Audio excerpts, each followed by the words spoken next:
Bonjour à toutes et tous. Donc bienvenue à cette session du festival Allez savoir, donc de l'EHESS, qui, comme vous le savez, cette année porte sur désobéissance.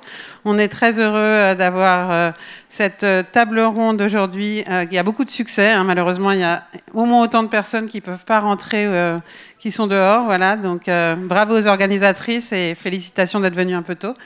Cette table ronde s'intitule « Pour une politique écoféministe, des désobéissances aux stratégies de changement » et avec Jeanne Bugar-Goutal, Maud Lepers, Geneviève Pruvot et Julie Robert n'est pas là finalement, hein, c'est ce qu'on m'avait dit, voilà, ce n'est pas vous. Et je vous laisse donc échanger et vous présenter. Voilà, merci et bonne séance.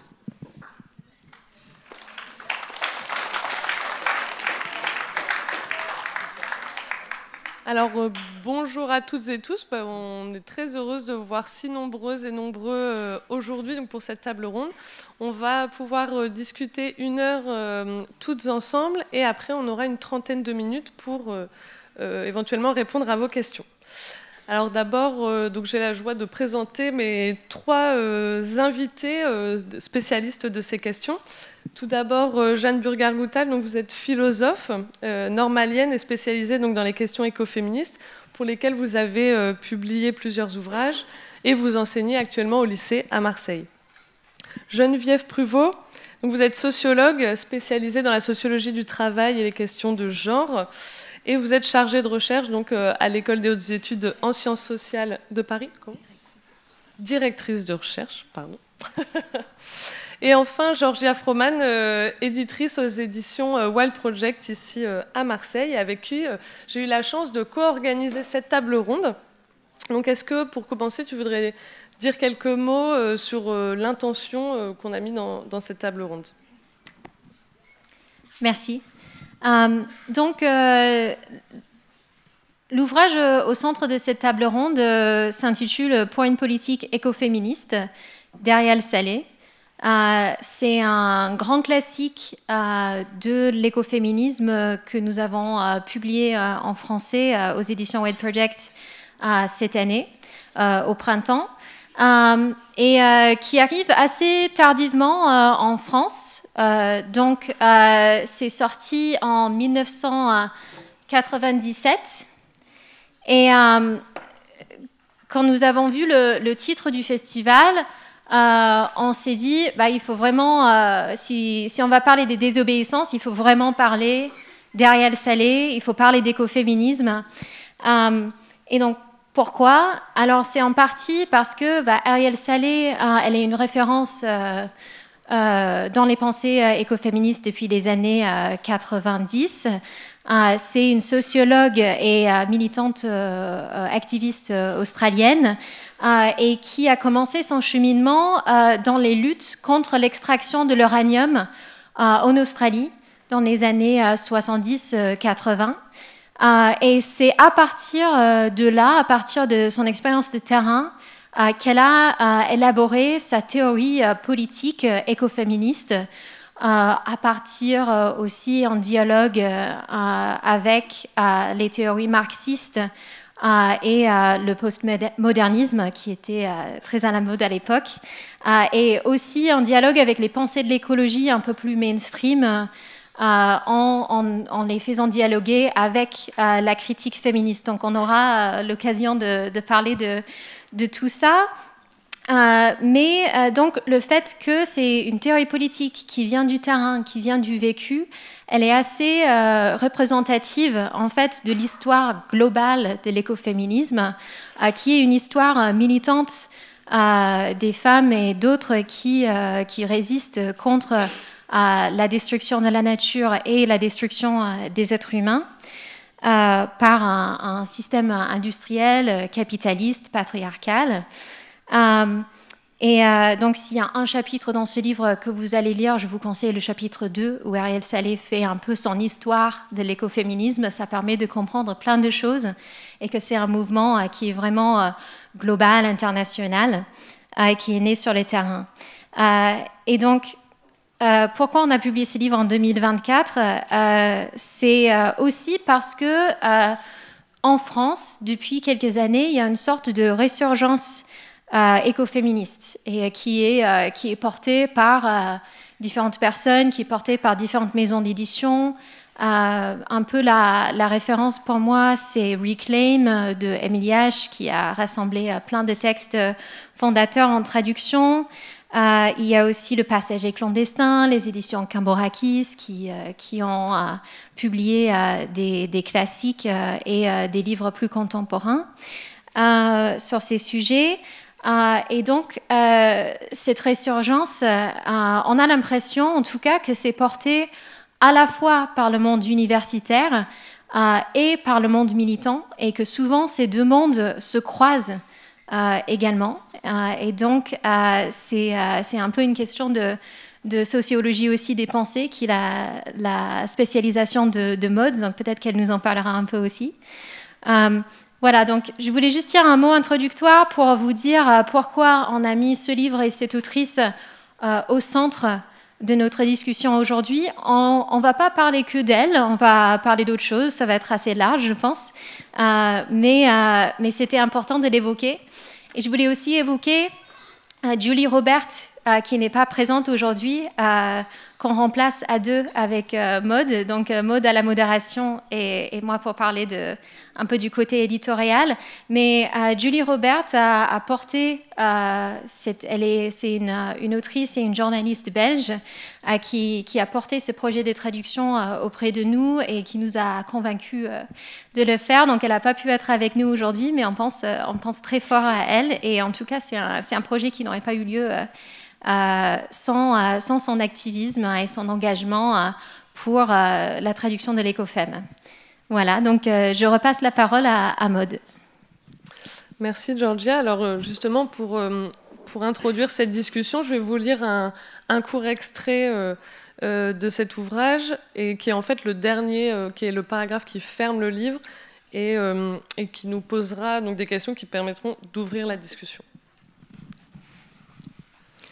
Dans des périodes telles que celle-ci, lorsque le mode de vie de quelques-uns et quelques-unes provoque la dévastation écologique et pousse un grand nombre de personnes dans la pauvreté, il est urgent de reconsidérer les choix économiques face à l'industrialisation, de recadrer nos principes politiques et de commencer à faire chaque jour de petits pas pour nous éloigner du folklore de la haine de soi et de ses gadgets minables. La forme d'invasion la plus insidieuse opère à travers des concepts tels que la gestion et le contrôle, mais aussi via la croyance paternaliste selon laquelle les technologies occidentales sont essentielles à la qualité de vie. Après tout, qu'est-ce que la civilisation moderne si ce n'est un processus coûteux en temps et en énergie qui consiste à démanteler des êtres vivants pour les transformer en matière morte? La seule chose qui augmente avec la croissance économique, ce sont les déchets. Et ainsi se poursuit l'Holocauste. Les rivières endiguées se dégradent et les sols desséchés se fendillent. Les continents sont assaillis de réfugiés climatiques. Les virus fabriqués par les hommes se répandent. Le trou dans la couche d'ozone et les radiations électromagnétiques font silencieusement de nouvelles victimes du cancer. Les nappes de pétrole asphyxient la vie marine et la fonte des glaces menace les peuples insulaires. Est-ce que vous aussi, vous fermerez les yeux sur ces crimes, ce modèle linéaire de développement exporté par un Occident éclairé? Vaste question. Alors, pour rentrer un petit peu dans le vif du sujet, je vais me tourner vers vous, Jeanne. Qui est d'ailleurs la postfacière du livre. J'ai oublié de le dire, mais c'est très important. Effectivement, donc vous avez écrit la postface de ce livre, également publié un essai « Être écoféministe » en 2020. Et donc, pour poser un peu les bases de cette discussion, est-ce que vous pourriez expliquer un petit peu, du coup, qu'est-ce que l'écoféminisme et c'est quoi être écoféministe ? Merci. J'étais sûre que ça commencerait par une question horrible. D'abord, merci pour votre invitation. Et merci à vous d'être là et merci à mes élèves d'être là. Je trouve ça important et touchant, en fait, voilà, ces différentes formes de transmission. C'est pour ça que j'écris des livres. Et donc, pouvoir le faire en vrai, physiquement, voilà, c'est important. Donc, qu'est-ce que l'écoféminisme? Vaste question. Donc, pour poser juste quelques repères, Alors parfois, on croit que c'est un concept abstrait, une sorte de mode qui viendrait d'arriver, parce que c'est un mot qu'on connaît depuis peu en France. Mais en fait, ça renvoie à un vaste mouvement d'activisme, d'expérimentation politique, de militantisme et aussi de pensée, de théorie, qui existe depuis une cinquantaine d'années, donc depuis les années 70, et qui a pris diverses formes sur plein de continents. Il y a eu des collectifs écoféministes et des penseuses et activistes écoféministes en France, en Allemagne, en Grande-Bretagne, aux États-Unis, en Bolivie, au Kenya, en Indonésie, en Inde. Voilà, donc c'est un mouvement qui est très vaste et dont on parle. Enfin, moi, je n'avais jamais entendu parler dans les cours d'histoire, alors qu'effectivement, quand on lit le chapitre 2 d'Ariel Saleh, on s'aperçoit à quel point l'histoire, si on fait aussi l'histoire des luttes de terrain, a été largement marquée par ce mouvement-là. Donc c'est un mouvement qu'il est difficile de définir parce qu'il s'est toujours caractérisé par sa diversité.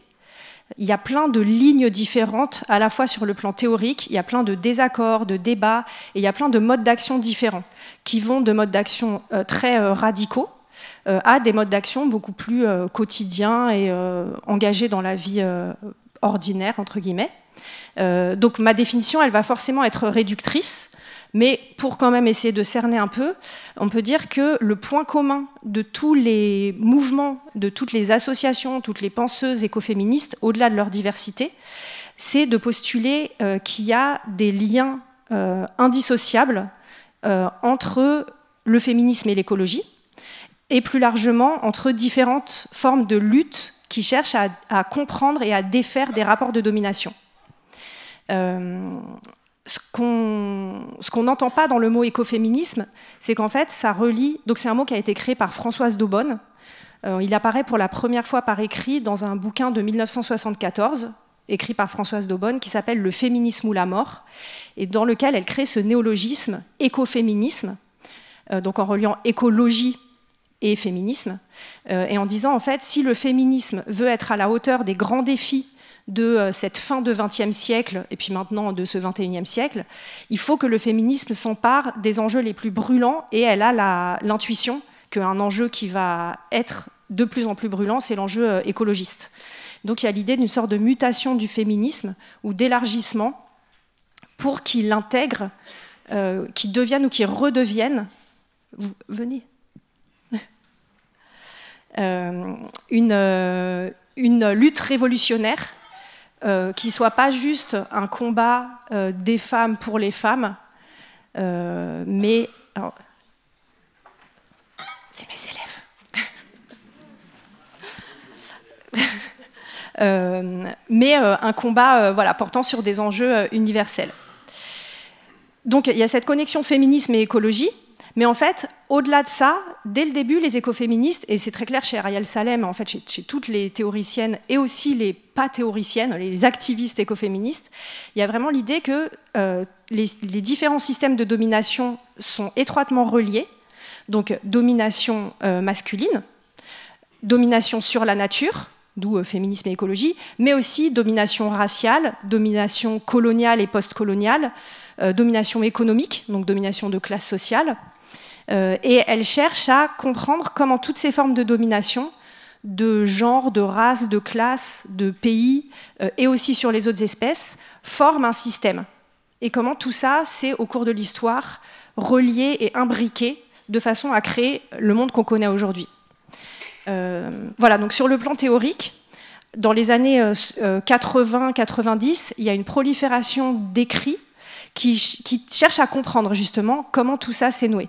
Donc il y a des historiennes, des sociologues, des économistes, des philosophes, des psychologues, des théologiennes qui vont repenser leur discipline en disant en fait tout ça, l'histoire, l'économie, tout ça ou le divin, tout ça a été pensé du point de vue de l'homme entre guillemets, en fait identifié à un sujet dominant, masculin, blanc. Et donc elle cherche à se demander qu'est-ce que ça fait si on repense l'histoire, si on repense l'économie, si on repense le fonctionnement de la société, si on repense la religion, d'autres points de vue, du point de vue des peuples subalternes, du point de vue des femmes, du point de vue de la nature. Donc il y a ce renversement de perspective qui amène à vraiment renouveler beaucoup de champs de pensée. Et en même temps, toujours en lien avec ces renouvellements de la pensée, il y a une multiplication de luttes écoféministes autour d'enjeux. Alors à chaque fois, selon le contexte, ça va être des enjeux différents. Ça peut être la déforestation, dans le nord de l'Inde par exemple, ou la désertification au Kenya, le nucléaire en Bretagne, ou bien aux États-Unis, l'extractivisme minier en Amérique du Sud, ou la construction de barrages en Inde. Donc voilà, les enjeux changent, mais à chaque fois, les collectifs écoféministes, donc c'est des femmes, quasiment que des femmes, qui se mobilisent autour d'un enjeu environnemental local, d'un problème qu'elles rencontrent dans leur environnement, et qui, en menant leur lutte, vont être amenées à se politiser, à commencer à comprendre les liens entre le problème environnemental qu'elles rencontrent et le patriarcat, le capitalisme, le colonialisme, et à chercher à la fois à comprendre ça et à lutter contre tous ces fléaux pris comme un système. Donc, bon, ça, je pense qu'on en parlera un petit peu plus tard, mais voilà, c'est un schéma qui permet de résumer leur analyse et le système contre lequel elles luttent. Donc, elles appellent souvent capitalisme patriarcal et néocolonial. Donc, elles prennent ça vraiment comme un tout. Merci Jeanne pour cette clarification. Et je me tourne vers vous, Geneviève, étant donné que vous avez récemment publié 2 ouvrages en 2021, donc Quotidien politique, féminisme, écologie, subsistance, et un second paru en février dernier, intitulé La subsistance au quotidien, compter ce qui compte. Donc ces ouvrages, je crois, sont 2 facettes différentes et complémentaires d'un travail d'enquête de 10 ans, où vous explorez de façon très pratique ce que signifie la subsistance. Donc qu'est-ce que ces enquêtes vous ont appris de cette notion de subsistance? Pourquoi est-elle importante justement dans cet écoféminisme en pratique? Pour compléter bonjour, merci beaucoup pour l'invitation.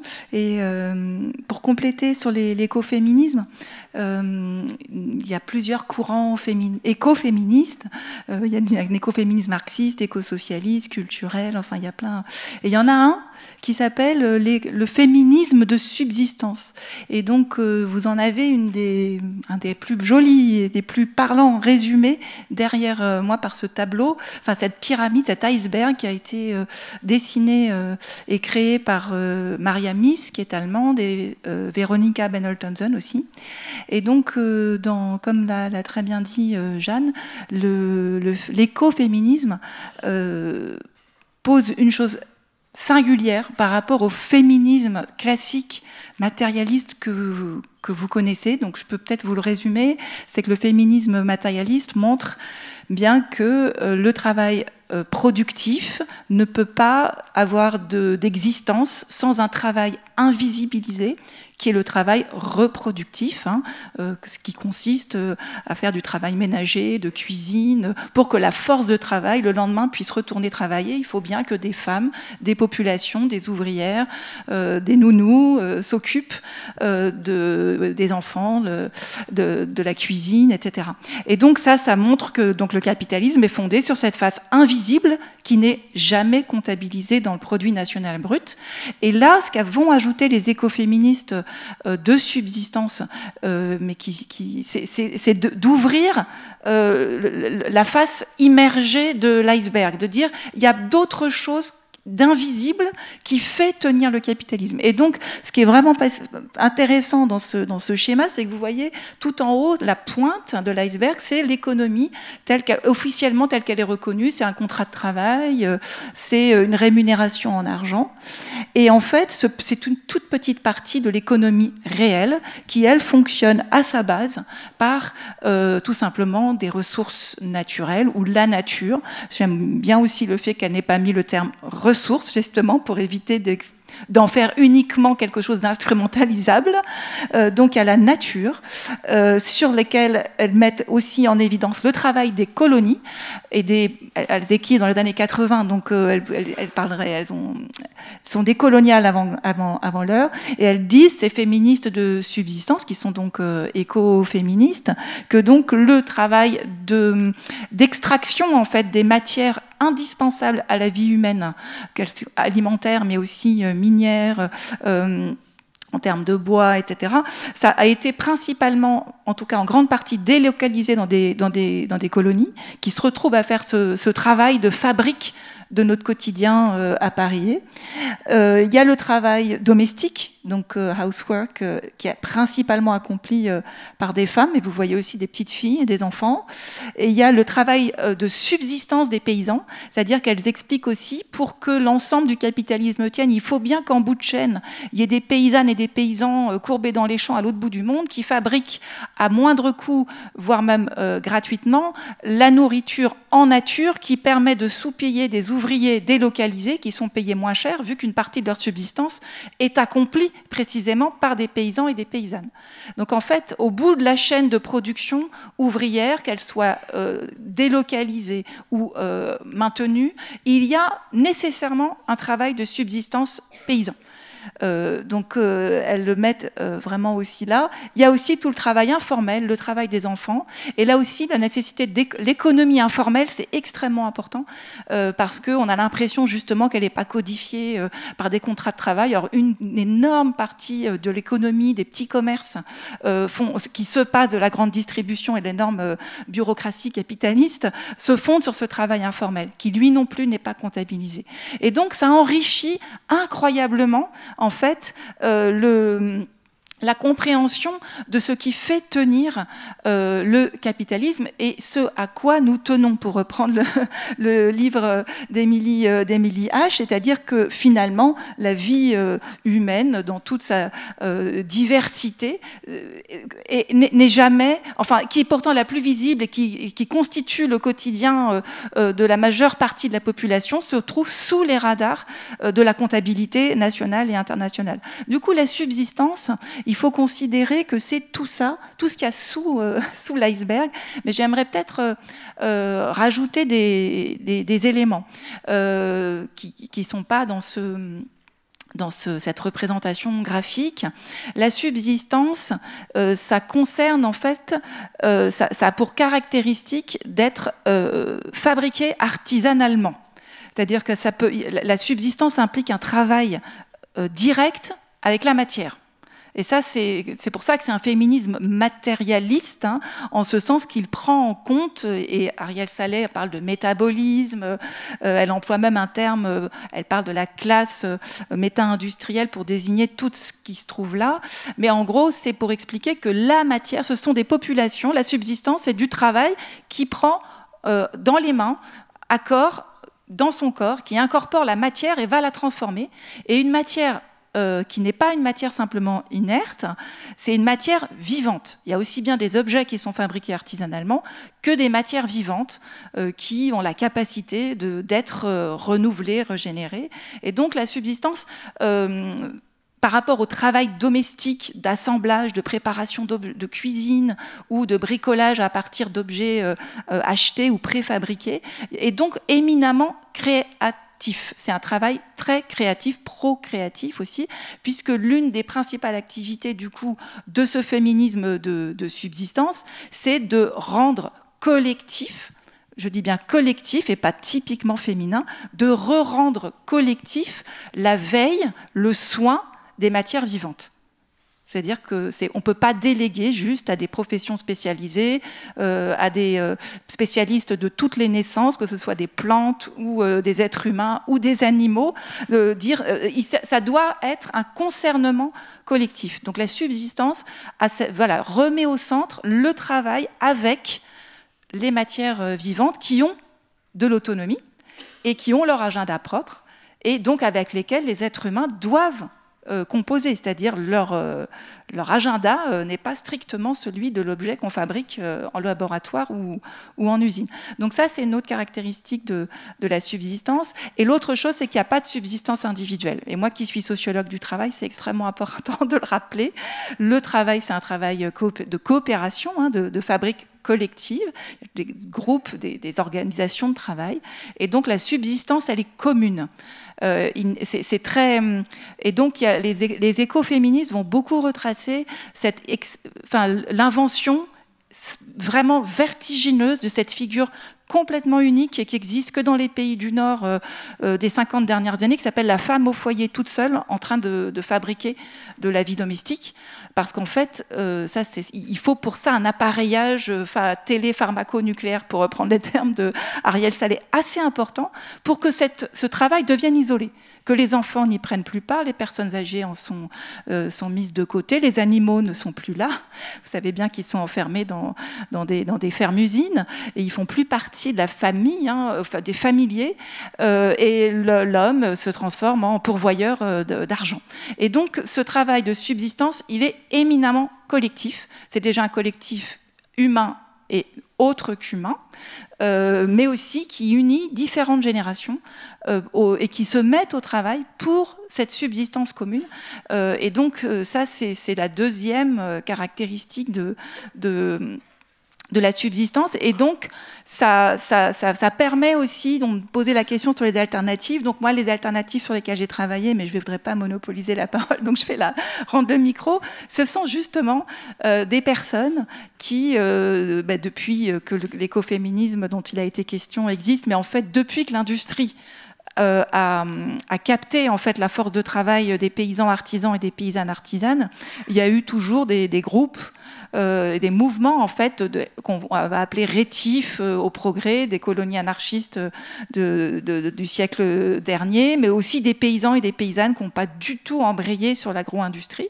Et il y en a qui encore aujourd'hui qui résistent et qui demeurent jusqu'à et donc en fait j'ai travaillé sur ce qu'on pourrait appeler des néo-hippies en quelque sorte, mais en fait qui s'inscrivent dans une continuité complète, avec un mouvement de de critique en fait, patriarcale. Les anarchistes aussi avaient une vive critique, les féministes anarchistes avaient des vives critiques sur le lien entre patriarcat et mise en inertie du monde avec une hiérarchie pyramidale. Et donc, j'ai essayé de trouver des textes en fait théoriques, à la fois du point de vue du genre, mais aussi du point de vue de l'organisation du travail, mais aussi de la reconceptualisation du politique, qui me permettaient de rendre compte de ces populations dites alternatives, qui pour elles faisaient quelque chose d'absolument évident, consistant à vivre dignement et avec peu de moyens financiers et beaucoup, par contre, de relations sociales, parce que si vous mettez tous le dessous de la pyramide là en lien, ça fait quand même pas mal de gens, un réseau d'entraide conséquent, et donc qui s'estiment et qui réactivent, en tout cas, réenclenchent des cycles de subsistance en pleine société de consommation-production, qui n'est pas le moindre des défis. Merci. Alors du coup, on commence à voir que se dessine l'écoféminisme à la fois comme fabrique du quotidien. On a parlé des alternatives, des luttes, et ce qui me permet assez facilement d'amener la discussion vers le thème du festival, finalement la désobéissance. Et donc je me tourne vers toutes les trois. On peut évoquer peut-être la question de l'engagement. Au début de cette table ronde, vous évoquez l'importance de la transmission par votre métier d'enseignante et par la publication des livres. Donc à la fois à l'école, dans la recherche à l'université et également dans les maisons d'édition. Quelle place et comment on interprète cette forme de désobéissance par l'écoféminisme ?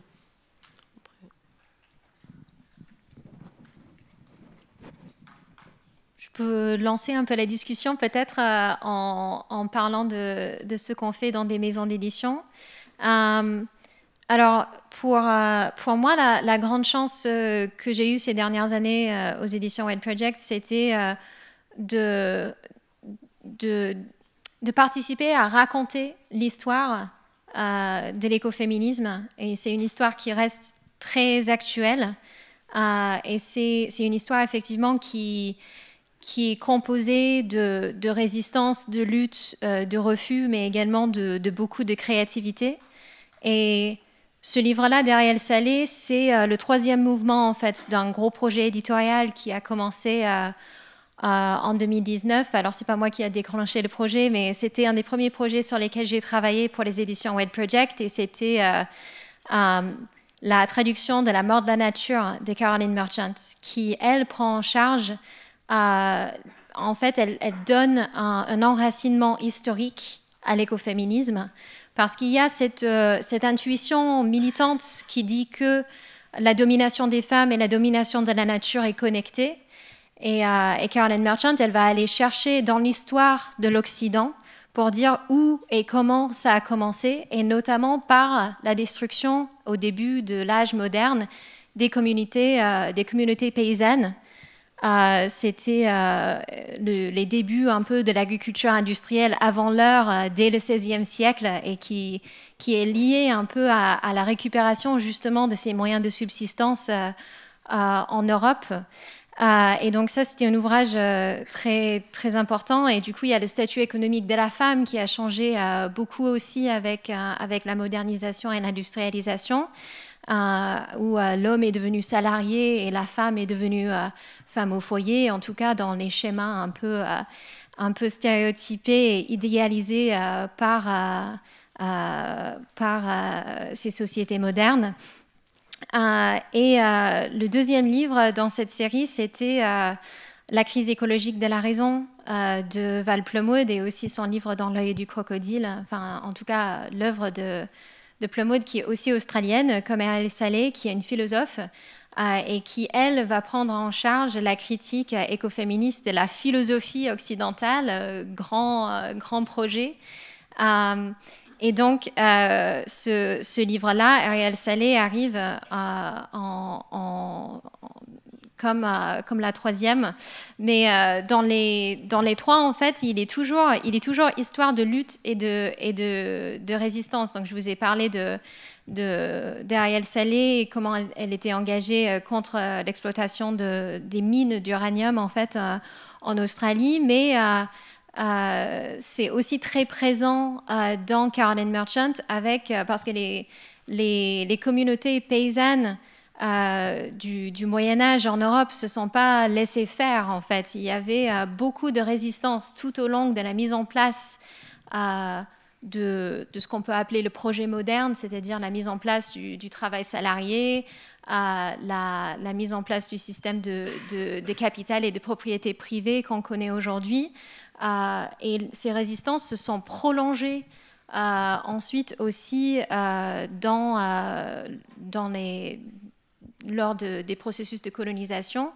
Les gens ne se sont pas laissés faire aussi. Et donc, là, on a publié par exemple Vandana Shiva, qui est une penseuse indienne qui se revendique aussi de l'écoféminisme et qui a ses origines dans la lutte des femmes Chipko, ça s'appelle, les femmes qui embrassent les arbres.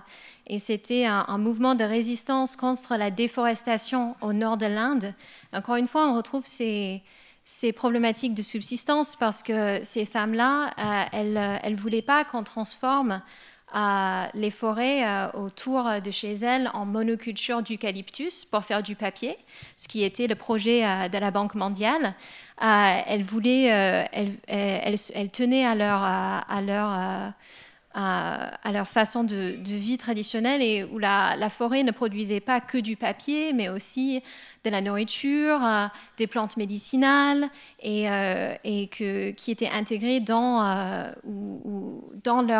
leur vie. Et donc, il y a eu ce mouvement où les femmes littéralement défendaient les arbres avec leur corps. C'était dans les années 70. Donc, quand on me demande qu'est-ce que c'est l'écoféminisme, j'aime bien raconter cette histoire parce que ça montre bien une situation où on voit très bien la domination à la fois de la nature et des femmes, parce que ces femmes, elles allaient chercher de la nourriture et d'autres choses dans la forêt, et on voulait transformer cette forêt en monoculture pour que les maris puissent devenir salariés de la société forestière. Et donc, on leur enlève aussi une partie de leur rôle économique, social dans la communauté, pour mettre en place ce modèle de salariat masculin.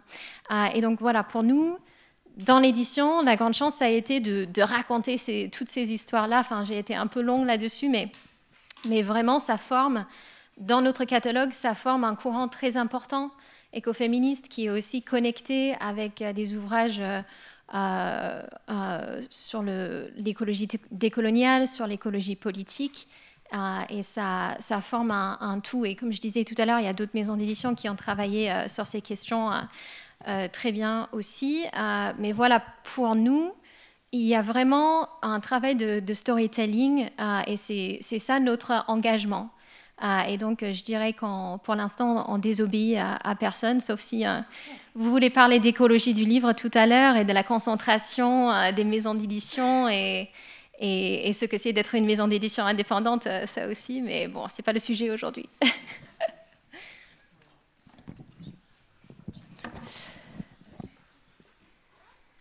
Je vais partir de Vandana Shiva, dont tu as parlé, donc une philosophe et militante écoféministe indienne. Et il se trouve qu'un de ses bouquins s'appelle justement « Pour une désobéissance créatrice ».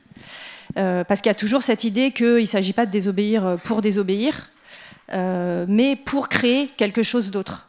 Et au cours de l'histoire de l'écoféminisme, voilà, donc je vais d'abord faire quelques mots sur quelques formes de désobéissance au cours de l'histoire, et après parler de comment aujourd'hui on peut désobéir ou pas et comment ça se passe. Donc au cours de l'histoire, il y a eu forcément tout un questionnement et des réponses très variées de la part des collectifs écoféministes sur à quoi on désobéit, comment, jusqu'à quel degré de radicalité on va, jusqu'à quel degré d'illégalité on va. Vandana Shiva, quand elle parle de désobéissance créatrice, sa référence c'est Gandhi, dont voilà, elle a repris beaucoup de concepts de Gandhi, qui a mis en œuvre et théorisé la désobéissance civile dans un contexte anticolonial, donc pour voilà, lutter contre le colon britannique. Donc la désobéissance chez Gandhi, c'est une forme d'action qui est à la fois illégale, donc c'est clairement une désobéissance aux lois, et qui en même temps est non violente.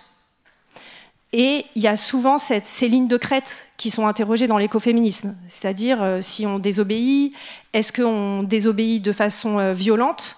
Donc ça, par exemple, c'est ce que fera Françoise d'Aubonne. Enfin, violente. Ça dépend ce qu'on appelle violent. En tout cas, Françoise d'Aubonne, c'est l'une de celles qui a eu les actions les plus explosives, c'est le cas de le dire, puisqu'elle avait posé des explosifs sur le site de construction d'une centrale nucléaire. Et donc ça a retardé le chantier de quelques mois, ça n'a pas empêché le chantier, mais voilà, elle est allée jusqu'à poser des bombes avec son collectif. Elle a aussi mis en œuvre d'autres formes de désobéissance plus diffuses, on va dire. C'est-à-dire, par exemple, elle a lancé ou contribué à lancer un mouvement qu'elle a appelé la grève des ventres, qui était un mouvement, il y a d'autres collectifs féministes en Europe. Donc ça, c'est à la fin des années 70 qui ont participé à cette grève des ventres, c'est-à-dire le refus pour les femmes d'avoir des relations sexuelles, enfin, en particulier si elles n'en avaient pas particulièrement envie. Et dans l'optique de Françoise d'Aubonne, cette grève des ventres, elle a à la fois un enjeu, donc c'est désobéissance à l'injonction patriarcale. À l'époque, il y a encore le devoir conjugal dans la loi. Donc c'est une obligation, la sexualité avec son mari. Et donc désobéissance à cette injonction patriarcale à une sexualité non voulue qui était inscrite dans la loi. Et il y a cet enjeu féministe, cet enjeu d'émancipation, de réappropriation de son corps. Et dans son idée, ça va aussi avec un enjeu écologiste qui est un enjeu de contraception en fait, de choisir, de maîtriser librement son pouvoir procréatif en décidant si on fait l'amour ou pas. Donc là, c'est une désobéissance qui n'est pas une loi, mais plutôt un ordre ou à des normes implicites qui s'exercent sur nous et qu'on a intériorisées. Et voilà, après, au cours de l'histoire du mouvement, il y a eu aussi des formes de désobéissance ou d'action qui consistaient à créer des communautés alternatives ou une des mobilisations écoféministes les plus connues au début du mouvement, c'est le campement antinucléaire de Greenham Common en Grande-Bretagne, donc a commencé en 1981. Donc, c'est des femmes militantes qui étaient engagées dans des collectifs antinucléaires, donc à la fois contre le nucléaire civil et militaire, qui, apprenant que des missiles vont être stockés sur une base militaire en Grande-Bretagne, convergent vers cette base et s'installent. Donc, on peut dire que c'est la première ZAD, donc zone à défendre. Donc, elle s'installe autour de la base. Évidemment, c'est interdit. Il y a des images d'archives qui sont hallucinantes. On voit toutes ces femmes habillées vraiment en couleur des années 80 et tout, et qui sont face aux policiers britanniques qui savent pas trop quoi faire. En fait, elles sont là, elles chantent, elles créent des rituels et des mobilisations. Elles contactent la presse. Et puis, il y a les policiers qui ne savent pas trop comment réagir face à toutes ces femmes. Et donc, là, il y a une lutte qui a duré de nombreuses années et qui met en œuvre vraiment une confrontation avec la police. Ce qu'on retrouve aussi chez Starhawk, donc, qui est une écoféministe, donc elle se dit sorcière écoféministe californienne, qui a aussi, dans ses luttes contre la construction de centrales nucléaires ou les mobilisations au moment de grands sommets internationaux, genre le G20 ou des choses comme ça, qui, avec ses collectifs, a aussi mis en œuvre des formes de résistance vis-à-vis de la police, vis-à-vis de la sécurité de ces événements, etc. Et quitte à faire plein de fois de la prison. Voilà, il y a beaucoup de textes où elle raconte les expériences en prison et comment on chante et on se serre les coudes en prison et on mobilise les rituels pour survivre dans ce contexte-là. Voilà, donc au cours de l'histoire, il y a toutes ces sources d'inspiration de femmes qui, collectivement, n'ont pas eu peur d'affronter la loi, d'affronter la police, de s'exposer à des peines de prison, voilà, tout comme Gandhi, Mandela, Martin Luther King, enfin voilà, à l'image de ces grandes luttes. Actuellement, on pourrait dire que tout ce qui se passe autour de l'autoroute A69, donc le projet d'autoroute entre Toulouse et Castres, c'est une continuation de cette filiation-là écoféministe. Donc il n'y a pas que des écoféministes, mais il y en a notamment, et qui utilisent aussi des formes d'action de, par exemple, grimper et dormir dans les arbres, affronter la police pour protéger les arbres de leur propre corps. Donc elles n'enlacent pas les arbres comme dans le mouvement Chipko en Inde, mais voilà, il y a aussi cette protection directe de ce à quoi on tient avec son propre corps. Et là aussi, il y a des arrestations, il y a on se met en danger, quoi. Donc voilà pour un peu les formes d'action utilisées. Après,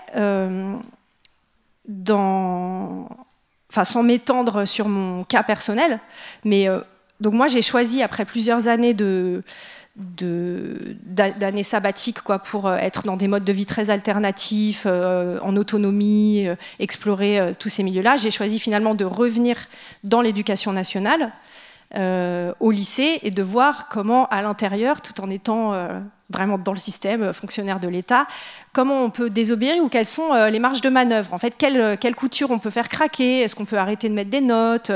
Est-ce qu'on peut arrêter de mettre des trucs sur Pronote? Voilà, qu'est-ce qu'on peut faire en fait? Quelles sont les marges de liberté pour aller vers quelque chose qui soit plus cohérent avec des valeurs écoféministes? Et il se trouve que la première année où j'ai repris l'enseignement après tous mes travaux sur l'écoféminisme, c'est l'année du Covid, et à la suite de laquelle on a appris qu'on allait devoir corriger pour la première fois des copies numérisées. Ce qui se faisait déjà pour d'autres concours. Mais les profs de philo de l'Académie de Marseille sont particulièrement récalcitrants. Donc il y a eu tout un collectif qui s'est monté avec une réflexion, alors peut-être pas écoféministe, mais en tout cas écologiste, sur OK, on s'est laissé envahir par les outils numériques, voilà, Pronote, Parcoursup, blablabla. Là, on veut nous imposer un pas de plus dans la numérisation. On sait tous, enfin voilà, les profs de philo, c'est des questions auxquelles on a réfléchi, l'impact environnemental du numérique, l'impact psychique du numérique, etc. Donc pour toutes sortes de raisons, notamment écologistes, on ne veut pas participer à cette pas de plus dans la numérisation, et qu'est-ce qu'on fait? Et donc il y a eu toute une lutte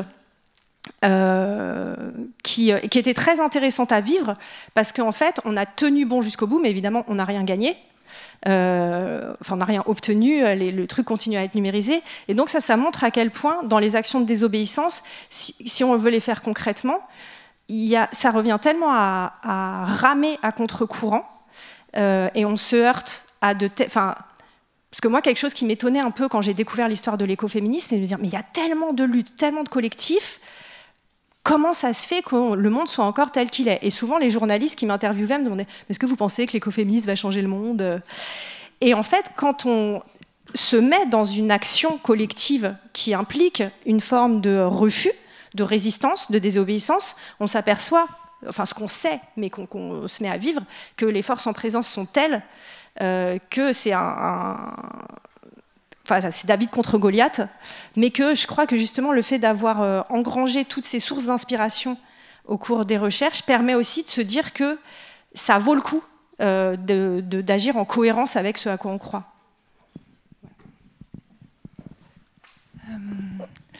En fait, l'écoféminisme, en tout cas la désobéissance, est à la source de la création de l'écoféminisme, puisque ça part du principe de l'éradication planétaire de sociétés de paysans artisans et de paysannes artisanes.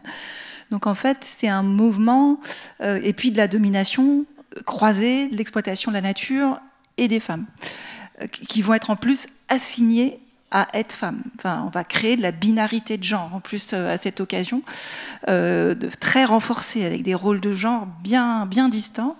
Donc, en fait, la désobéissance du point de vue écoféministe, il ouvre le répertoire d'action qui, aussi bien du côté révolutionnaire que du côté feutré, parce que quand on se trouve mis en sorcellerie, parce qu'il se trouve que l'écoféminisme s'est aussi beaucoup intéressé à la figure de la sorcière, c'est-à-dire la mise en sorcellerie de savoirs typiquement paysans, pas que des femmes, mais il se trouve que les femmes vont se retrouver embarquées dans cette histoire, mais en herboristerie, en sage-famerie, en connaissances aussi spirituelles, mais aussi en connaissance foncière du territoire, etc.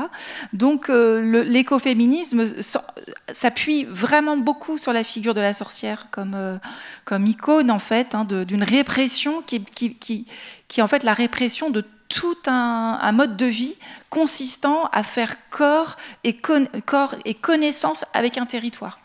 On s'ancre dans la matérialité des objets qui composent son environnement familier. Et donc ça, c'est précisément le terrassement au sens constructif BTP du terme que au sens physique de massacre. On veut terrasser, en fait, cette façon-là de vivre.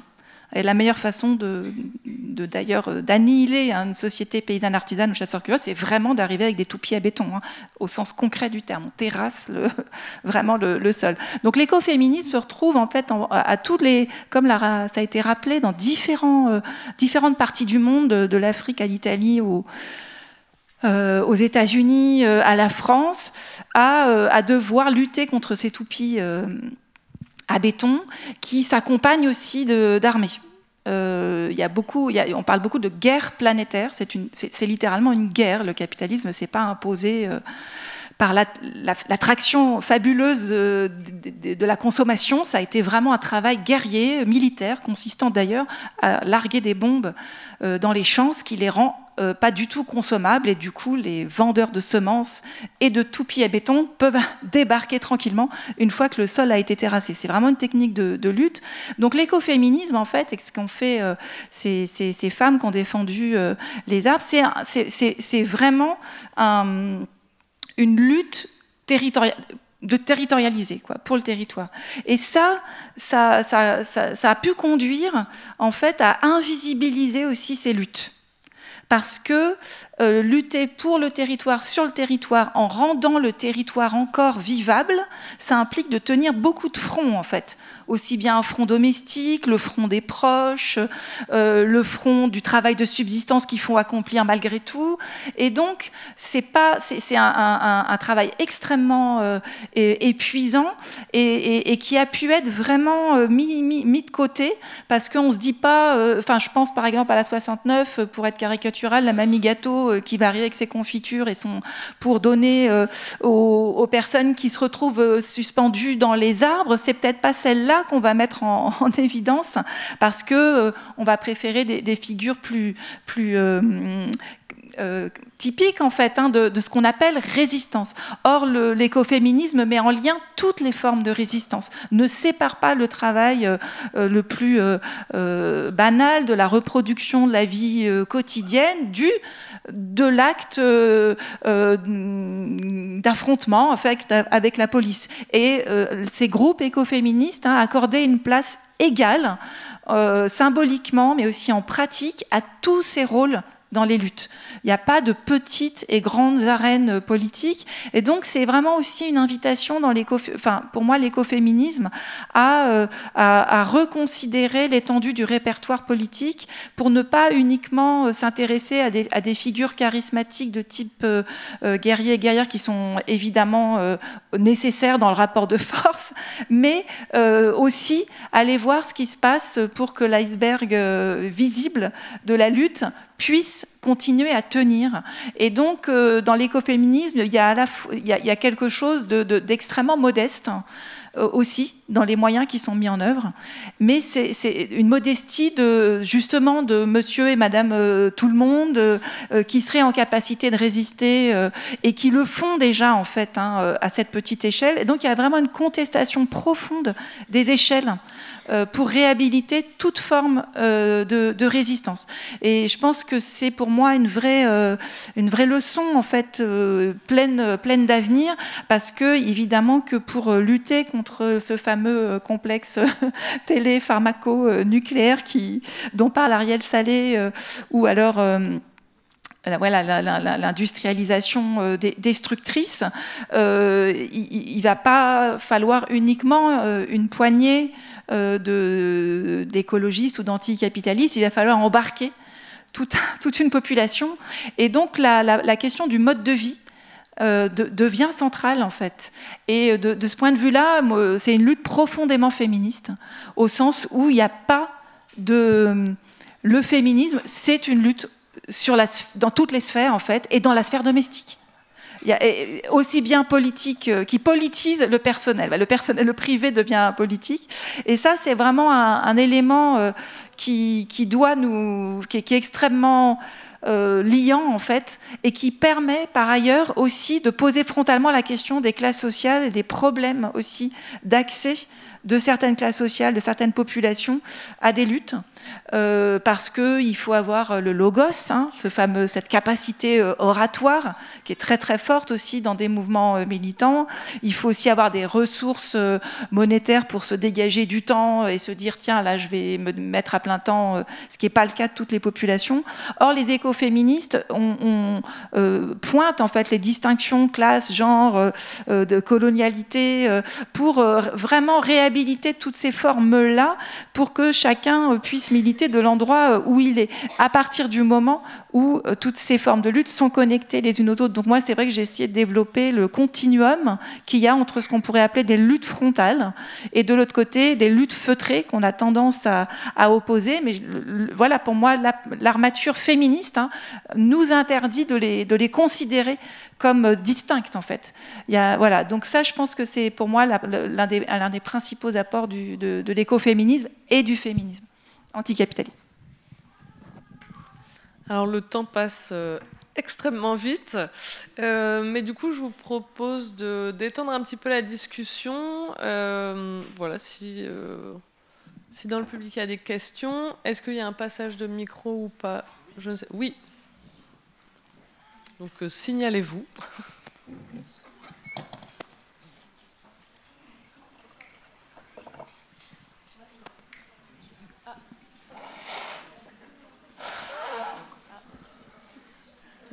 Bonjour. Je suis un peu timide, mais je me lance parce que je suis passionnée par tous ces sujets. Merci beaucoup. En vous écoutant, j'ai pensé à Apprendre à transgresser de Bell Hooks. Et je me demandais simplement si vous aviez des envies de partager vos manières de transgresser, là où vous êtes. C'est un peu large, mais depuis là où vous êtes, vos envies et peut-être vos pratiques de liberté à l'intérieur de vos disciplines, ou comment vous incarnez ces changements en fait, en tactique, en stratégie, en fait. Juste des exemples, j'adore les exemples et les anecdotes.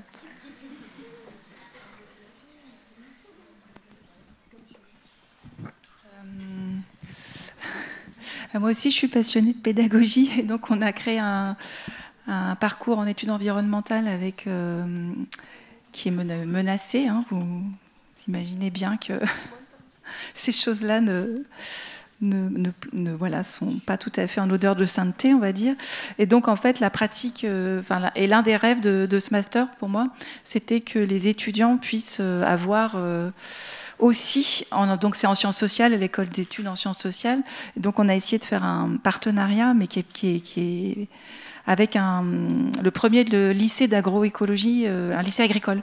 Et donc, ce serait que les étudiants puissent avoir aussi bien un master qu'un BPREA pour être agriculteur, parce que vous le savez peut-être pas, mais la moitié des pays agriculteurs va partir à la retraite. Il n'y a pas de repreneurs et repreneuses, et donc au sens pas assez d'agriculteurs et agricultrices. Et la FNSEA demande à ce que ce soit l'agrandissement. Donc on ait des énormes fermes de 1000 hectares. Et donc, comme la possibilité d'accéder à la terre, ça passe par le fait notamment d'avoir le titre d'agriculteur et agricultrice. Si aujourd'hui, même si la Confédération paysanne, même si le mouvement écoféministe de reprise de terre gagnait, on n'aurait pas assez de bras pour les prendre, ces terres-là. Donc, et les femmes aussi, qui possède la terre? Je vous pose cette question. Qui possède la terre à l'échelle planétaire et en France en particulier? Donc là aussi, il y a des terres à reprendre. Donc là, ça fait partie des engagements, en tout cas à la pédagogique, qui pour l'instant, comme vous l'avez compris, est une lutte à plein temps. Et à titre, moi, individuel, je suis extrêmement surmenée, parce qu'en fait, le mouvement écoféministe aussi, ça repose pour moi sur le principe de polyvalence, puisque le capitalisme a inventé une extrême division du travail.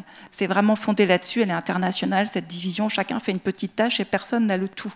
Les seules professions ou métiers ou modes de vie, plus exactement, qui avaient une vision du tout, c'était les paysans artisans ou les chasseurs-cueilleuses, qui pensent un territoire dans son ensemble, en fait. Et du coup, se remettre dans ce rapport-là au monde, quand on vit dans la production-consommation, c'est extrêmement coûteux en temps. Donc moi, j'ai pas voulu me spécialiser. Je fais de la permaculture, j'ai mon diplôme de permaculture. Je veux évidemment avoir une activité vivrière extrêmement intense, et je fais une communauté avec des plantes énormes, qui fait que je ne vis pas du tout dans un collectif, mais avec un collectif de plantes gigantesques. Voilà. Et déjà, ça, je suis au bout de ma vie. Et en même temps, il y a la transmission qui est énorme, et mes objets de recherche qui sont aussi des lieux de participation active dans différentes luttes. Du coup, il y a un fort surmenage, et donc je suis hyper contente que vous soyez très, très nombreux et nombreuses. Ça veut dire ça veut dire qu'on est en train de se répartir à beaucoup la tâche d'être multitâche. Voilà.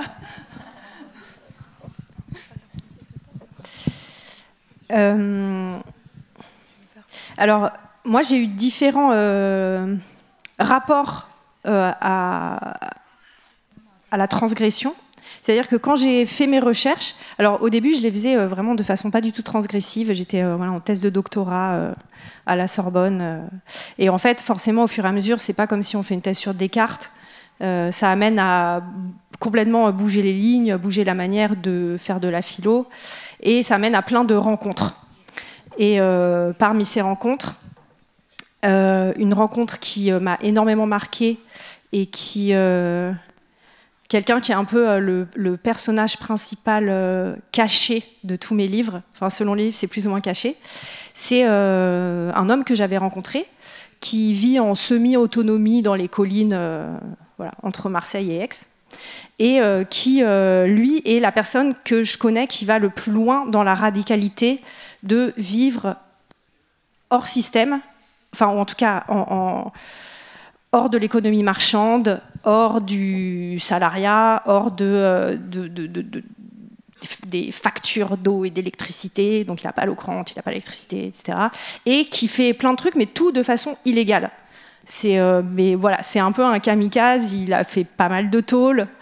Et donc lui, c'est la transgression maximale, et moi ça m'intéressait beaucoup, et ça me fascinait aussi dans mes recherches de voir, est-ce que vraiment pour être écoféministe, alors lui il n'était pas du tout écoféministe, c'est plutôt éco-macho, mais en tout cas écolo vraiment radical, et pas que en blabla, mais vraiment dans son mode de vie concret, quotidien, depuis une trentaine d'années. De voir à quel point on est obligé de transgresser, de désobéir. Lui, absolument, je pense que tout ce qu'il fait est illégal. Et donc, beaucoup de choses que j'ai faites avec lui, je ne vais pas tout dire parce que mes élèves sont là, mais voilà, sont illégales. Après, je me suis aperçue qu'il y avait certaines formes de transgression qui conduisaient aussi de transgression ou de pas de côté, qui conduisait à se mettre dans des sortes de bulles d'entre-soi militants ou d'entre-soi de personnes un peu convaincues de la même chose. Et moi, en fait, l'uniformité, ça m'étouffe. Donc, j'ai eu besoin aussi de retourner dans des univers, voilà, même étatiques, éducation nationale, etc. Et de voir, donc, ce que j'évoquais tout à l'heure, à l'intérieur de ça, qu'est-ce qu'on peut transgresser et comment. Et par exemple, quelque chose dont j'ai pris conscience, alors c'est peut-être parce que à peu près tous les parents s'en foutent de la philo, et peut-être si j'étais prof de maths, j'aurais plus de difficultés à transgresser, mais qu'en fait, il y a plein de choses qu'on peut faire, que beaucoup d'enseignants s'interdisent. Typiquement, voilà, arrêter de noter, ne pas mettre les notes sur Pronote, faire du travail, enfin voilà, d'autres formes, bon, vous verrez, de manière de travailler et d'évaluer ou pas évaluer, etc. Que finalement, il y a on a le sentiment au début, surtout c'est une profession très obéissante, le corps enseignant. Et donc il y a plein de choses qui apparaissent comme des transgressions énormes de oh oulala, mais tu vas pas mettre les notes sur Pronote, mais comment tu vas faire? Et en fait on le fait et il se passe rien. Et donc ça aussi c'était une belle leçon de s'apercevoir qu'il y a aussi beaucoup de mini transgressions qui en fait sont juste des libertés qu'on peut prendre mais qu'on n'ose pas prendre ou qu'on n'a pas de liberté de prendre, et qu'à l'intérieur du cadre il y a aussi énormément de souplesse et de créativité possible, mais qui demande effectivement de se mettre souvent au bout de sa vie et de voilà, souvent se fatiguer, etc. Mais ça, c'était assez beau de voir ça. Et après, il y a aussi, là aussi, c'est des choses feutrées, on va dire. Il y a plein de choses que, quand je les vis, je ne les perçois pas comme des transgressions ou comme quelque chose de politique, mais quand j'y réfléchis avec un prisme écoféministe, je m'aperçois que ça peut être finalement de la transgression et une forme politique. Par exemple, le fait que, du point de vue conjugal, on va dire, j'ai fait les choses à l'envers. C'est-à-dire j'ai commencé tôt par vivre en couple, hétérosexuel, etc. Et en fait, maintenant, pour moi, c'est... Enfin, je ne sais pas, peut-être un jour, mais c'est plus envisageable de partager un espace. Par exemple, je veux maintenant toujours avoir ma chambre, ma pièce, peut-être ma maison.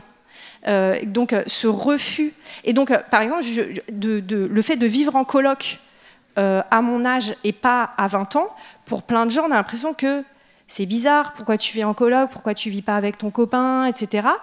Et en fait ça remet en cause beaucoup de clichés qu'on a, de normes qu'on a, et de choses qui font que beaucoup de femmes se trouvent prises au piège d'un quotidien où elles vont se retrouver à finalement faire beaucoup plus de tâches domestiques que leurs compagnons. S'il y a des enfants, alors là, n'en parlons pas.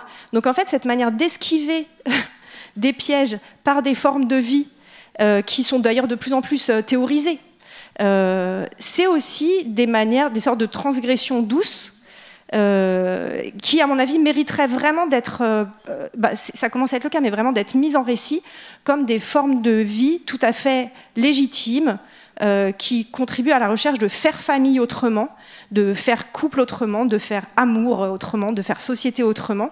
Et que, voilà, donc c'est des formes de créativité, mais qui ne font pas beaucoup de bruit.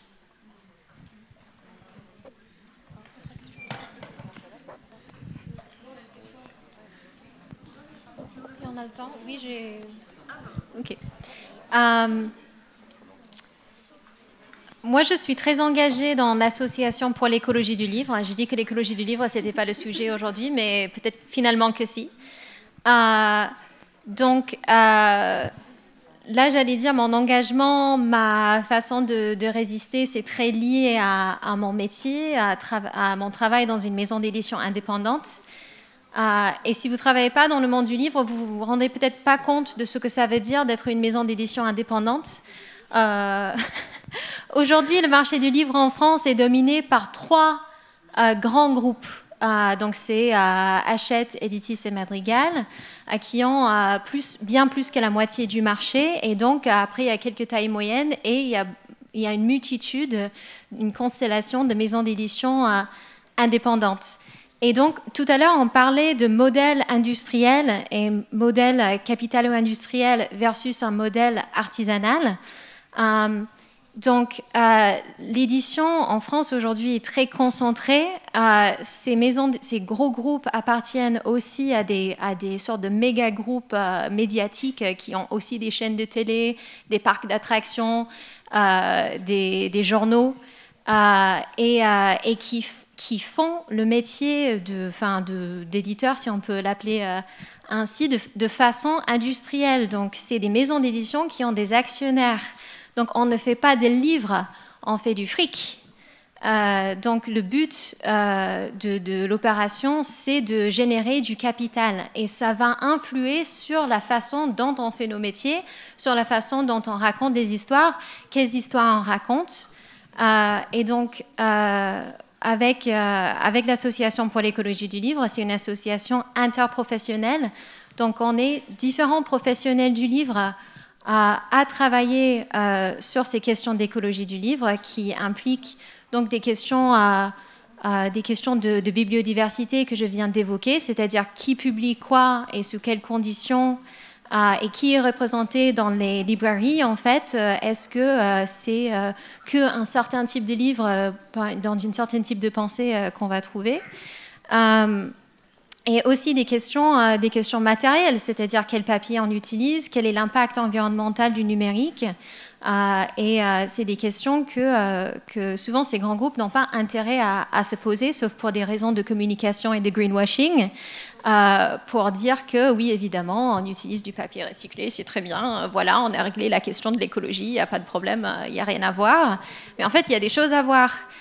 Et donc, c'est important de se mettre ensemble et aussi de se mettre ensemble depuis plusieurs points de vue, pas que dans un métier ou un corps de métier, pas que un groupe, mais de se mettre ensemble de façon solidaire pour contrer ce modèle industriel qui envahit partout. Enfin, c'est pas que l'agriculture, c'est aussi le livre en fait qui fait partie de tout ça. Donc il faut pas l'ignorer. Voilà, juste un petit mot sur ça.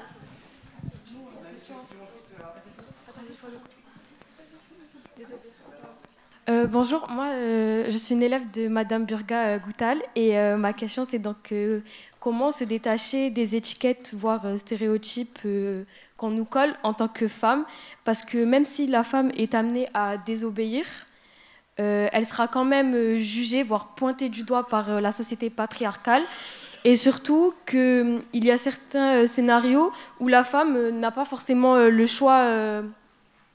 Elle n'a pas le choix, donc elle doit obéir à la société patriarcale.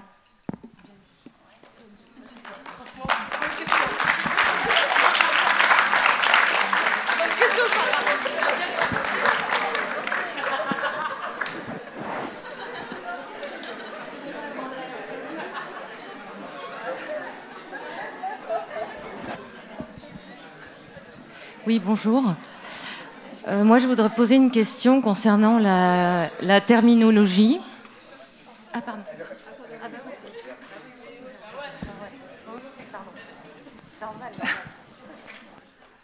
Il faut faire une révolution féministe. Voilà. Après, il y a des espaces, les espaces écoféministes, ça peut aussi produire des espaces safe dans lesquels des personnes qui luttent contre le patriarcat peuvent être accueillis avec des formes d'hospitalité extrêmement fortes. Et donc, ça aussi, quand on n'a pas le choix, il y a peut-être la possibilité de prendre ses jambes à son cou, peut-être, et de rejoindre ce genre de lieu. Mais là encore, il faut en avoir les capacités physiques de s'en extraire. Mais donc, du coup, la lutte contre le patriarcat, c'est aussi créer des zones tampons dans lesquelles on pourra s'abriter provisoirement du patriarcat avant même de pouvoir s'en extraire. Et ça, je pense que c'est pour ça aussi que le terme de sororité, en fait, a été vraiment très, très puissamment porté par les écoféministes, qui était de dire on partage une condition d'oppression commune. Et il ne s'agit pas de dire qu'on est spécialement bonne ou généreuse en tant que femme, mais en tout cas, il y a une communauté d'oppression qui pourrait permettre au moins de se serrer les coudes provisoirement pour lutter contre le patriarcat, parce que le problème du patriarcat, c'est qu'il n'est pas que... il touche toutes les couches de... Enfin, je veux dire, il se trouve aussi dans la tête de dites femmes. Voilà. Merci. Bah, on reparlera de toutes ces questions, si vous voulez, en classe. Mais juste pour rejoindre ce que tu as dit, c'est vrai que... Enfin, moi, quelque chose qui m'a fascinée justement au cours de mes années d'enseignement, c'est que des fois, on a l'impression qu'il y a une progression du féminisme. Et en fait, d'année en année, en étant avec des élèves, on s'aperçoit que pas tant que ça, ou qu'il y a des sortes de retours de bâton masculinistes. C'est quelque chose qui est assez documenté d'ailleurs ces dernières années, qu'il y a un vraiment retour du masculinisme, notamment chez les garçons de 18 à 25 ans. Donc, c'est pas du tout une évolution linéaire. Et que c'est effectivement une sorte de lutte. Donc je ne peux pas te donner une réponse une fois pour toutes de comment lutter contre les stéréotypes et le patriarcat. C'est vraiment quelque chose qui doit être remis en permanence en œuvre. Et par exemple, à Marseille, quand tu parles d'espace safe ou d'espace de sororité, il y a un certain nombre d'associations et même de regroupements d'associations qui créent... Parce que souvent, effectivement, tout seul, des fois, on peut avoir des prises de conscience. Et puis on peut lire des livres, écouter des podcasts, des choses qui vont confirmer ces prises de conscience, mais en fait on est un peu impuissante face à un système qui nous dépasse. Donc le collectif et la sororité, le collectif voilà, de soutien, de prise de conscience ensemble, d'action commune, je crois que c'est vraiment indispensable pour se sentir la force de lutter. Et voilà, par exemple, à Marseille, il y a plusieurs assos qui sont regroupés dans un collectif qui s'appelle Sororité Interquartier. C'est, je crois, 8 ou 10 assos différentes qui se disent pas écoféministes, mais qui en fait ont des actions, donc des jardins partagés gérés par des femmes. Il y a le bouillon de Noailles aussi. Il y a le planning familial ou différentes assos. Et ça, la possibilité d'espace collectif. Pardon ? Collectif 13 droits des femmes, voilà. Bon, en tout cas, voilà, il y a beaucoup de choses. Et après, voilà, là, on va prendre les autres questions, mais on en reparlera. Oui. Moi, j'avais une question concernant la terminologie, enfin les termes employés, écoféministes, que je comprends, je vous avais bien parlé de son histoire, etc. Mais ma question est la suivante, est-ce que la terminologie n'empêche pas une certaine dynamique de bascule ? C'est-à-dire qu'à continuer à employer ce terme de féminisme, qui n'est pas forcément compris par tous, est-ce que ça n'empêche pas certains hommes, jeunes ou moins jeunes, de s'allier aux femmes et de faire groupe pour inventer un nouveau monde, une nouvelle manière de vivre ensemble. Et est-ce que ces mouvements existent ? Il y a la formule « je ne suis pas féministe, mais ». Donc en fait, le féminisme, aussitôt qu'il a été popularisé, a créé une sorte de contre-discours de « je ne suis pas féministe, mais ». Et donc le féminisme n'est pas du tout circonscrit aux personnes qui en revendiquent le label. Heureusement, il y a eu plein de mères et de pères de famille qui, dans les années 70, se sont dit que leurs filles pourraient faire des études supérieures. Donc, et là, c'était des femmes qui pouvaient dire « moi, je ne suis pas féministe, mais ma fille, tu feras des études ». Voilà. Et donc, je pense que l'écoféminisme, c'est peut-être un label qui peut être excluant comme tous les mouvements politiques, mais il y a peut-être un jour on entendra je ne suis pas écoféministe mais quand même. donc je pense que il faut à la fois ça permet de capter des radicalités nécessaires, mais aussi des manières de le retresser comme on l'a dit, de façon feutrée. Et moi, j'ai inventé un terme pour ça, parce que moi, j'ai rencontré plutôt ce que j'appelle les écoféministes vernaculaires, c'est-à-dire des personnes qui ne connaissent pas le terme, sont prenons la figure de la vieille paysanne du coin qui va pas du tout s'affilier à ce type de mouvement et qui pourtant dans sa vie quotidienne pratique un écoféminisme qui n'en porte pas le nom. Et c'est pareil pour l'écologie, tous les pays du Sud sont hyper écologiques parce que tout simplement ils n'ont pas les modes de production qu'on a et ils vont pas se qualifier d'écologistes. Donc pour moi je suis pas, je pense pas que ce soit des termes qui soient problématiques. Ce qui compte c'est les pratiques elles-mêmes. Et si la pratique, elle est pas du tout adoptée, on pourra se poser des questions de labellisation, mais il se trouve que les pratiques dont on parle, qui sont à la fois féministes, écologistes ou écoféministes, sont déjà en pratique. C'est nous qui venons, en fait, par une grosse partie de la population mondiale, en fait. Et c'est nous qui venons poser des termes parce que, voilà, on est dans des groupes intellectuels et féministes occidentaux qui avons besoin de poser des terminologies. Mais voilà, je ne sais pas si ça répond. Ouais, j'ai pas grand-chose.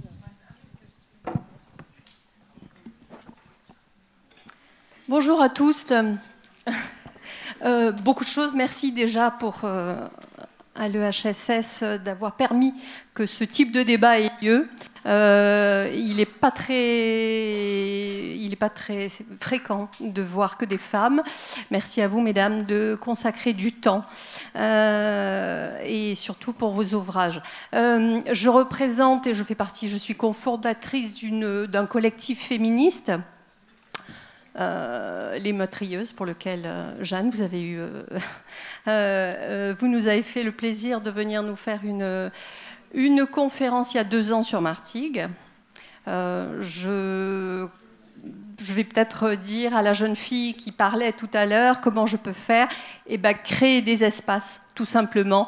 Rassemblez-vous à 2, à 5, déjà pour parler. Et vous allez voir, les choses, elles se font toutes seules. C'est ce qu'on appelle de la sororité en marche. Je vais revenir sur les désobéissances, qui est finalement une manière d'aborder la question. On a parlé beaucoup d'écoféminisme. Moi, je vois beaucoup de personnes jeunes dans cette salle, et tant mieux. J'aurais adoré, quand j'étais étudiante, qu'on me parle comme vous leur parlez maintenant. Donc, vous plantez des graines, je suis contente. La désobéissance, vous en avez parlé, la désobéissance au quotidien, la désobéissance en économie, quelle forme ça peut prendre concrètement? Je voudrais juste vous faire un petit focus sur une actualité brûlante qui est à 8000 km de chez nous actuellement, pour y avoir des origines. Ça se passe en Martinique, ça se passe en Guadeloupe. Actuellement, des gens subissent en fait un capitalisme outrancier qui fait que votre litre de lait que vous allez payer 1 euro, 1,20 € selon chez qui vous allez l'acheter, il coûte 5 € là-bas, et que ce différentiel, il vient dans les mêmes poches, c'est-à-dire à peu près 1% de la population, qui est bien entendu colonialiste, blanche, etc., etc. Donc c'est aussi une question très large que je vous livre, mais voilà. Comment on fait au quotidien, tous les jours, pour refuser ou pour poser des actes?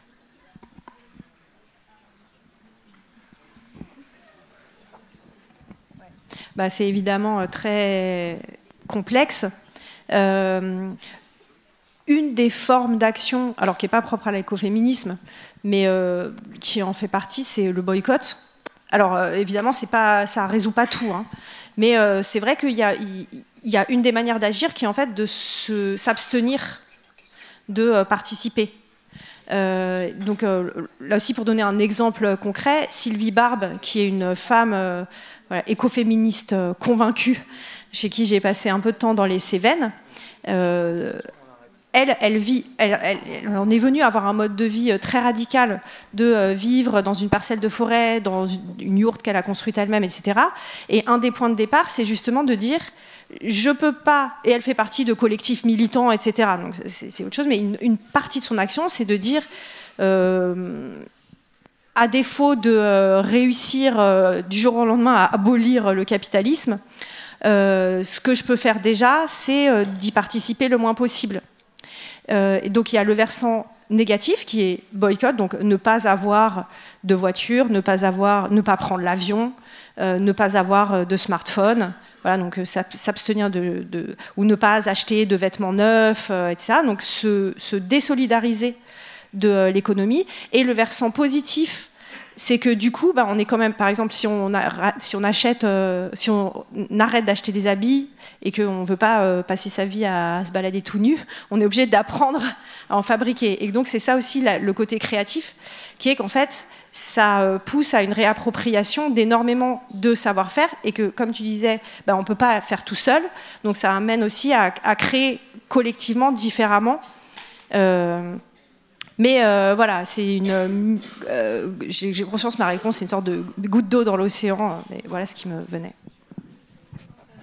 Moi, j'ai consacré 2 livres pour le quotidien et politique. Et puis le deuxième, j'étais tellement énervée qu'on me dise non, mais vivre autrement aujourd'hui, alternativement, en marge de la société industrielle, c'est pour les riches et ça coûte cher ou c'est pas possible, que je me suis engouffrée. J'ai passé 10 ans de ma vie à calculer le moindre objet, son coût, sa provenance, à qui on l'avait emprunté, pour essayer de rendre tangible et très sérieux la vie d'un couple de boulangers paysans qui vit en yourte avec 2 vaches, 2 chèvres, 4 moutons, une 50aine de poules, un énorme champ de maraîchage et qui fait du pain au levain à la main, et d'essayer de comprendre pourquoi ils arrivent à tenir, combien d'argent ils ont à la fin du mois, combien ils en économisent en ne dépensant pas ou en fabriquant du miel. Ils font du miel, du lait, de la laine pour la yourte avec les moutons, enfin voilà, et sans être autonomes. C'est pas une île autarcique, ils sont en lien avec une 50aine de personnes. Donc j'ai essayé de voir tout le maillage qu'il fallait. C'était pour qu'on en arrête de me dire que d'une part ces gens-là n'existent pas, d'autre part c'est vraisemblable, ce serait que des gens qui vivent sur une planète utopique. Moi j'ai vu des tas de gens vivre très durablement dans ce mode de vie dont Sylvie Barbe a parlé, et aussi de renseigner ce qui ne va pas laisser de traces, parce que ces personnes-là évidemment ne sont pas enregistrées dans tous les registres qui font foi, c'est-à-dire que ces modes de vie ont toujours existé et continuent à exister, et nous scientifiques en tout cas et militants, on a aussi le devoir de rendre tangible, concret et réel ce mode de vie. Et donc, comme je me suis dit qu'on ne me croirait vraiment pas, mais j'aimerais vraiment que vous en soyez convaincus, j'en ai fait 500 pages avec 9 jours racontés minute par minute de leur vie, parce que comme ça, si le récit c'est ce qui vous appelle, vous lisez que la première partie. Si vous adorez les chiffres et les inventaires, je vous ai fait tout l'inventaire pour vivre en yourte, pour faire une fromagerie dans un mobil-home ou alors avoir 50 poules. Et puis si vraiment vous êtes des théoriciens, vous lisez la dernière partie. Mais toujours est-il que je me suis dit, c'est 3 fois le même récit, parce que franchement, le capitalisme a rendu invraisemblable ce mode de vie, néo-paysan, néo-artisan, et c'est extrêmement irritant, parce qu'il y a beaucoup de personnes qui vivent de cette manière-là, c'est à portée de main, et donc vraiment, j'essaie de montrer tous les leviers. Donc c'est vraiment une invitation, en fait, une fois que vous avez lu le bouquin, à arrêter de le lire pour y aller. Voilà. Alors, on se fait un peu rattraper par le temps, même si c'est passionnant de vous écouter, donc il y aura la place juste pour une dernière question. Oui. Ici, oui. Alors, j'ai un commentaire bref pour la philosophe et la sociologue. Alors, vous avez mentionné fort opportunément la pensée novatrice et fondatrice de Françoise d'Aubonne, mais je voudrais quand même qu'on n'oublie pas que cette œuvre a été maintenue dans l'oubli pendant plusieurs décennies. Et que si je me souviens bien, c'est simplement ces dernières années que ces livres sont à nouveau accessibles. Donc là, il y a un effet de bâton, retour de bâton formidable du patriarcat capitaliste, selon moi. Maintenant, juste un petit commentaire, madame, pour chers collègues, puisque j'étais enseignant à l'école de Zéville pendant 40 ans ici à la Charité. Donc, vous avez mentionné vos travaux sur les néo-paysans.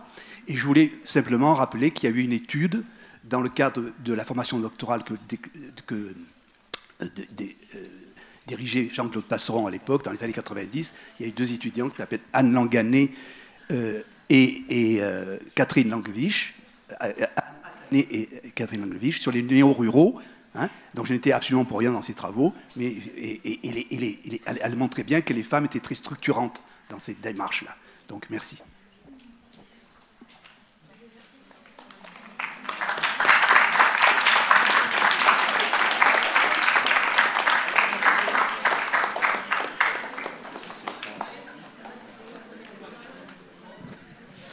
Eh bien, merci à tous, à toutes pour votre présence et surtout merci Geneviève, Jeanne et Georgia pour ces discussions passionnantes.